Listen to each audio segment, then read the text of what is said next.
इस साल बजट 2022 में सरकार क्रिप्टो करेंसीज की खरीद बिक्री पर टैक्स डिडक्शन एट सोर्स यानी TDS और टैक्स कलेक्शन एट सोर्स यानी TCS लागू करने का फैसला ले सकती है। फुटवियर बनाने वाली रिटेल चेन मेट्रो ब्रांड्स ने 31 दिसंबर 2021 को खत्म तीसरी तिमाही के नतीजे पेश कर दिए हैं। इस अवधि में कंपनी के कंसोलिडेटेड नेट प्रॉफिट में 54.63% का उछाल देखने को मिला है और ये पिछले साल के इसी अवधि के 65.22 करोड़ रुपए से बढ़कर 100.85 करोड़ रुपए पहुंच गया। केंद्रीय वित्त मंत्री निर्मला सीतारमण 1 फरवरी 2022 को वित्त वर्ष 2022 से 23 के लिए पूरे साल का बजट पेश करेंगी। देश भर के नागरिक इस बार भी अपनी इनकम पर कितना टैक्स लगेगा, इस बात का इंतजार कर रहे हैं।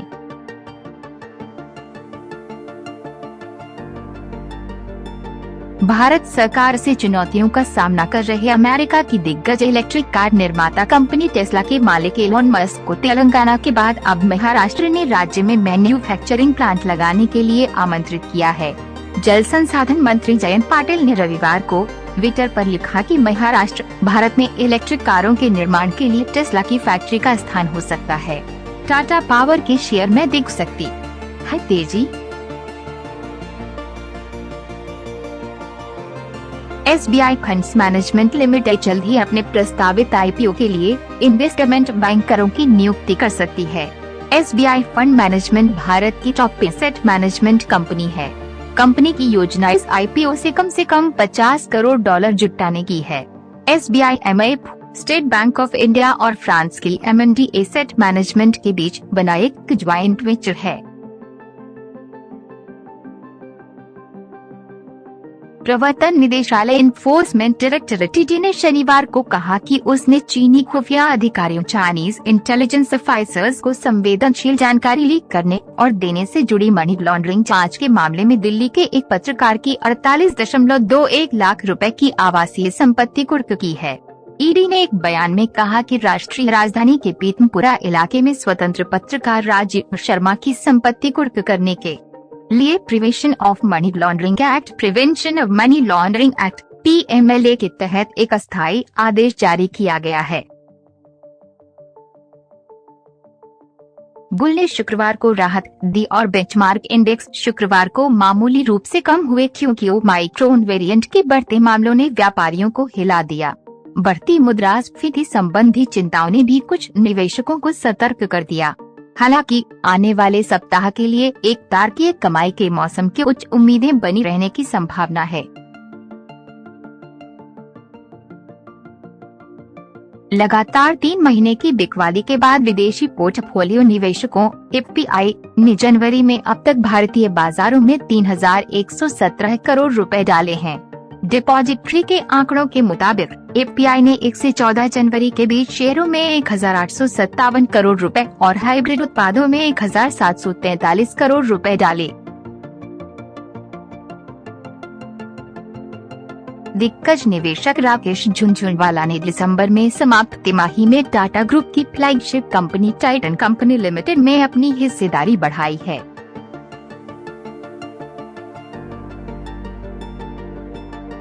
Aditya Birla fashion and retail Aditya Birla fashion and retail limited ने एक मीटिंग के बाद शुक्रवार को घोषणा की कि इसने house of Masaba lifestyle private limited की 51% हिस्सेदारी खरीदने को मंजूरी दे दी है।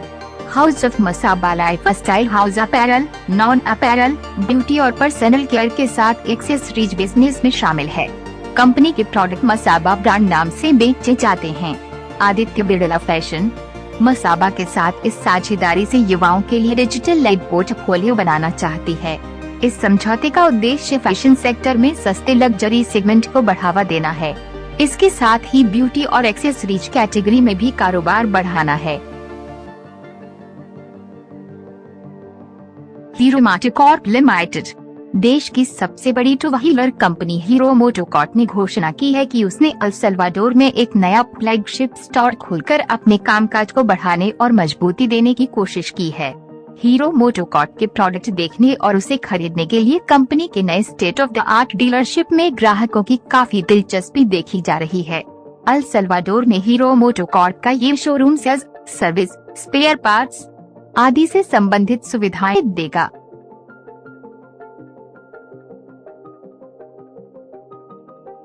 लक्ष्मी मशीन्स लिमिटेड का शेयर शुक्रवार को 10,180 रुपए के ऑल टाइम हाई पर पहुंच गया। शुरुआती कारोबार में इसमें 4% से अधिक तेजी आई और सत्र के पहले ही घंटे में इसमें रेट से ज्यादा वॉल्यूम रिकॉर्ड किया। इस स्टॉक ने कुछ दिन पहले अपने 100 के आसपास सपोर्ट लिया था और 10 ट्रेडिंग सेशंस में इसमें 17% से अधिक तेजी आई है।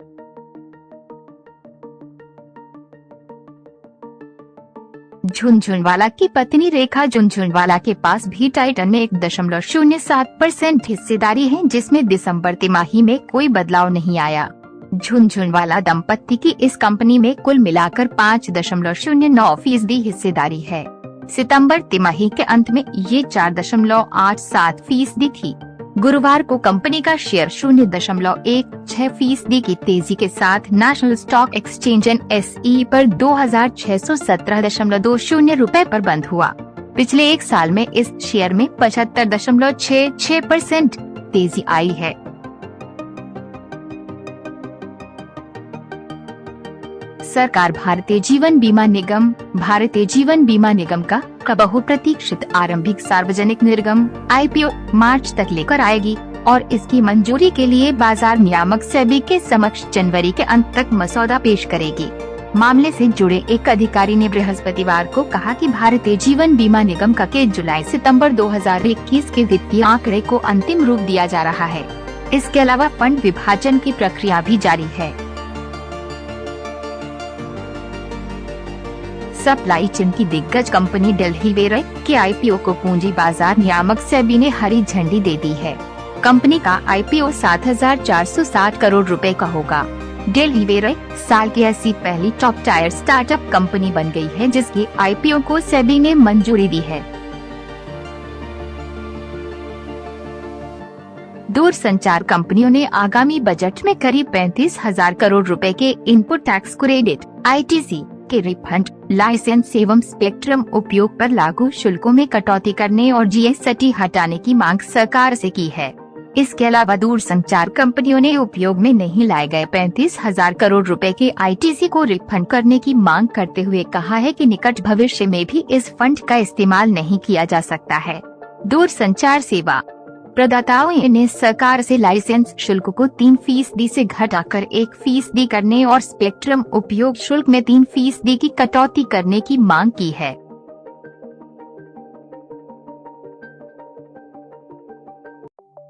Thanks for watching.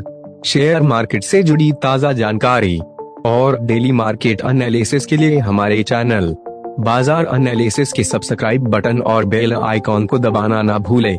धन्यवाद।